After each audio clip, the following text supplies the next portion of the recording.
targets are there, they do happen, and the police do everything they can to try and prevent them. But this is another one that got through.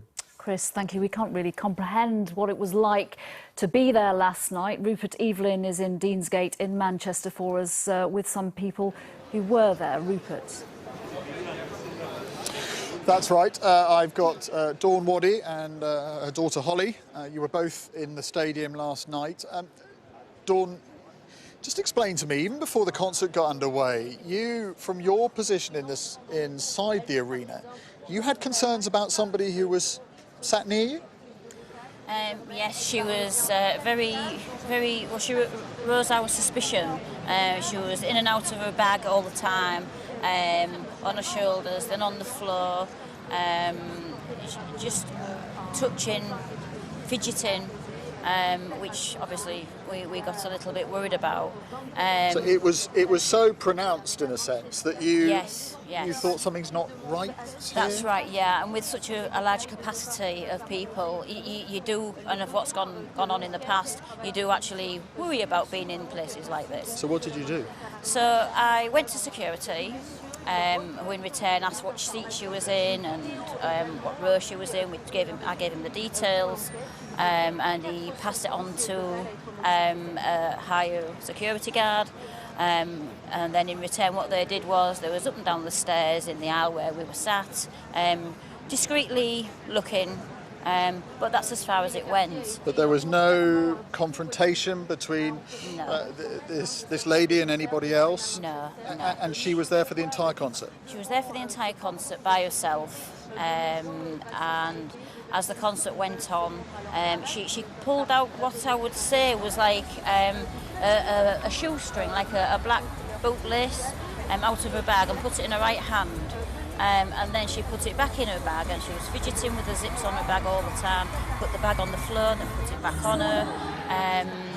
And then my daughter Holly, she got really, really frightened, in which she went to security herself and told them. And basically the security guard said, well, how would you like it if someone had said this about you? Basically, go and sit back down in your seat. And that's an important point to make here, is that, you know, there are thousands of people there, everybody behaves slightly differently. Yeah. This was something that raised your suspicions. Doesn't necessarily mean this lady was doing anything wrong. No, maybe not, but it's just we had our suspicions from the start with the fidgeting. What she must have seen me looking at her, because she was sat 3 seats away, which was near my friend, and I was looking like that, and then you know someone looking at you when and she wouldn't look at me, she wouldn't have eye contact. Now, you have spoken to the police about this, haven't you? Yes. And you've explained, presumably in far greater detail than you have to me, exactly what you saw. Yes. They've taken a statement? Yes, they have, yes. Yeah. Knowing what you do now, and you learnt last night about what happened in there, and your experience of the concert itself, what goes through your head? What goes through my head is security, for one.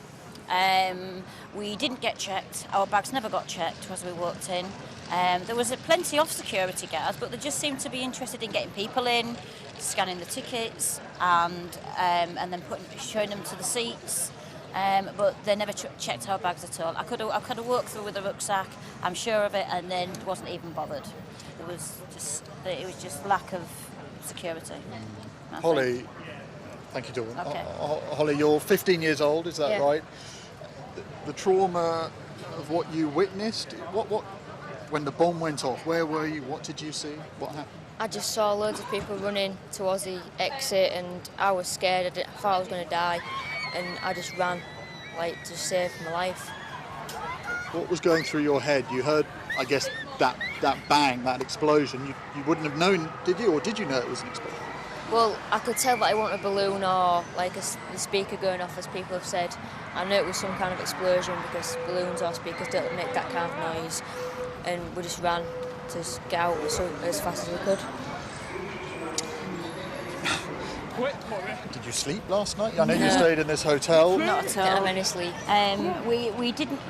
There was talk of a second explosion, but we would have heard it because our hotel's directly almost next door to the arena. Yeah. But there was no second explosion. I'm certain of that. although there was a controlled one, which we did hear from the train station. That's right, which happened just down here. Yeah. Now this lady left 1 to 2 minutes before the concert had finished. But no, it couldn't have been a speaker. The music had finished. But what did happen, which also raised our suspicions, were she was looking all the time at the opposite direction of where we were sat, to where the explosion actually went off. I